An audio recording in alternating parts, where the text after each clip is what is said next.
Basta po may mga excess na lote, pwede nyo pong galawin yung lote. Tapos kung mapapansin nyo, ma'am, papunta dito, malapit na rin po si SM Baliwag.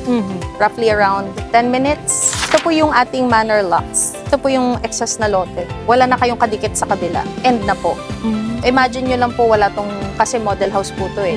Normally, wala na po kayong kadikit sa Pag kabila. ganito ma'am, pwede din mag-extend. Opo, pwede din po. Basta po may mga excess na lote, pwede nyo pong galawin yung lote. Pwede kayo magpa-extend. So, the lot area is 66 square meters. Mas malaki po siya kay Manor Classic. And may kaunting difference po sa layout. Ito po yung layout. Then, dito yung access for the lote ninyo. Dito yung pinto.